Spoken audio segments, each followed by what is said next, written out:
유다의 왕 아하시아의 아들 요아스의 제23년에 예후의 아들 여호아하스가 사마리아에서 이스라엘 왕이 되어 17년간 다스리며 여호와 보시기에 악을 행하여 이스라엘에게 범죄하게 한 느밧의 아들 여로보암의 죄를 따라가고 거기서 떠나지 아니하였으므로 여호와께서 이스라엘에게 노하사 늘 아람 왕 하사엘의 손과 그의 아들 베나단의 손에 넘기셨더니 아람 왕이 이스라엘을 학대함으로 여호아하스가 여호와께 간구하매 여호와께서 들으셨으니 이는 그들이 학대받음을 보셨습니다.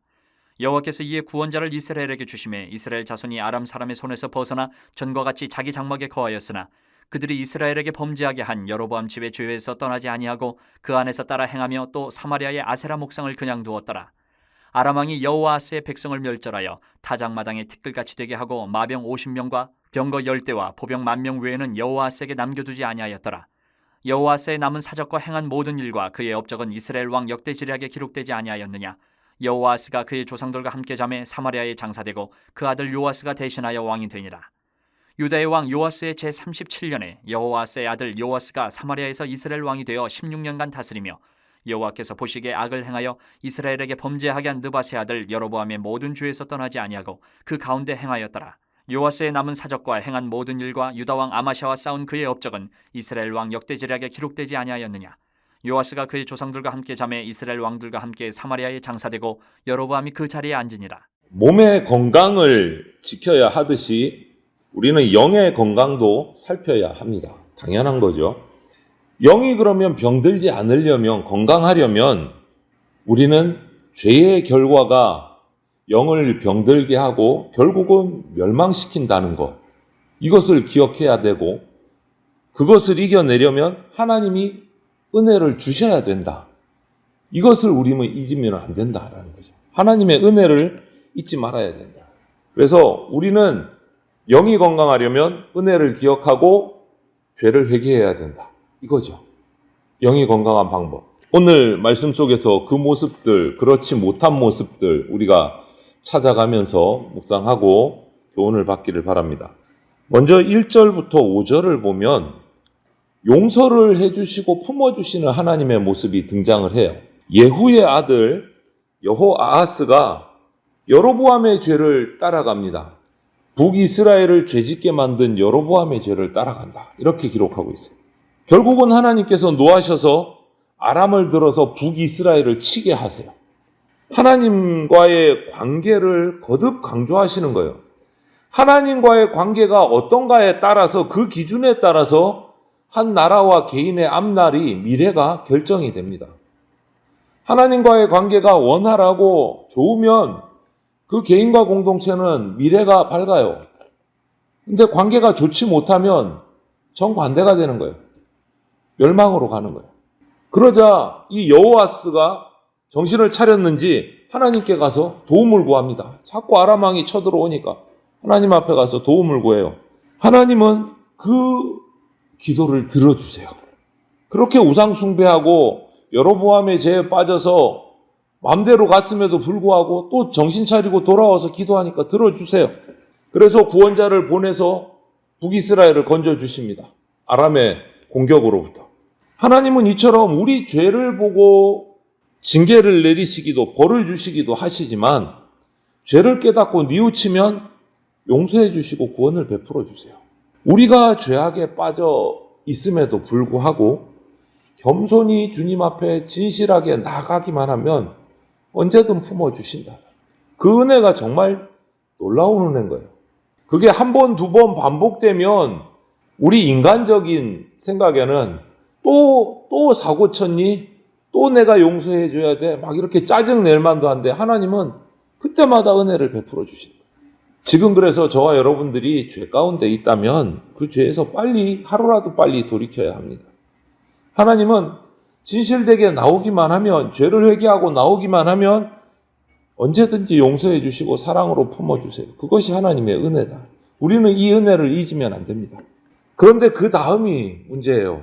오늘 6절부터 9절을 보면 여호아하스는 그렇게 해서 하나님의 놀라운 은혜를 받아서 아람의 공격으로부터 벗어나고 구원을 받았습니다. 하나님의 놀라운 은혜를 경험을 했어요. 그런데 그럼에도 불구하고 그것을 곧 잊어버렸어요. 그 하나님의 은혜를 잊어버렸어요. 이 여호아하스가 17년간 북이스라엘을 다스리지만 오늘 최종 평가는 뭡니까? 여로보암의 죄를 따라서 점점 하나님과 멀어진 게 그의 평가예요. 중간에 잠시 하나님께 기도해서 구원을 받았는데 그거는 한 번이고 나머지는 다 죄 가운데 여로보암의 죄를 따랐다. 다시 우상 숭배하는 죄로 돌아간 거예요.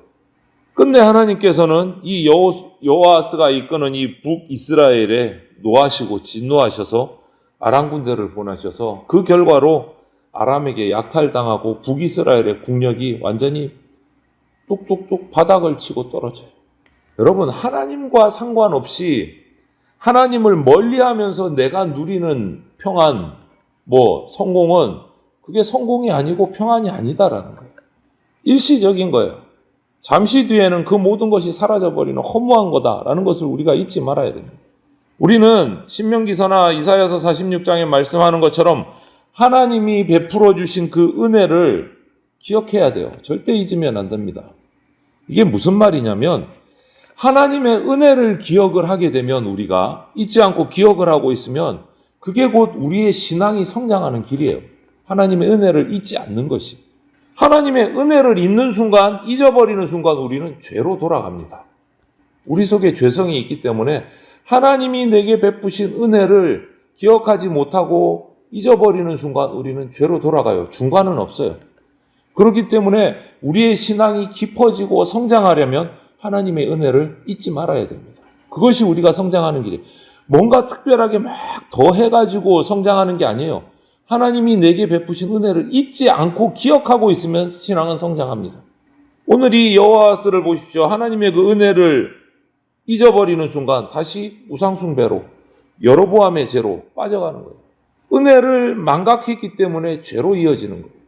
여러분 한번 생각해 보십시오. 내 기도의 출발점, 이유가 뭔지, 내 기도의 목적, 도착점이 뭔지 한번 생각해 보십시오. 혹시 당장 닥쳐온 그때그때 힘든 상황, 어떤 어려운 문제들 해결하려고 기도하는 건지, 그리고 그거 해결되면 기도 뚝 끝이는 건지, 그게 진짜 기도 맞을까? 한번 묵상해 보십시오. 제대로 된 기도는 하나님과의 관계를 내가 회복할 수 있도록 기도하는 게 진짜 기도.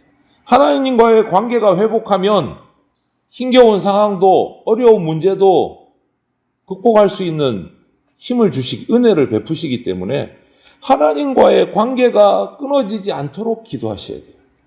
그때마다 여호아스처럼 적국이 쳐들어왔습니다. 한 번만 살려주십시오. 이런 기도는 정말 유치한 기도인 거예요. 1차원적인 기도.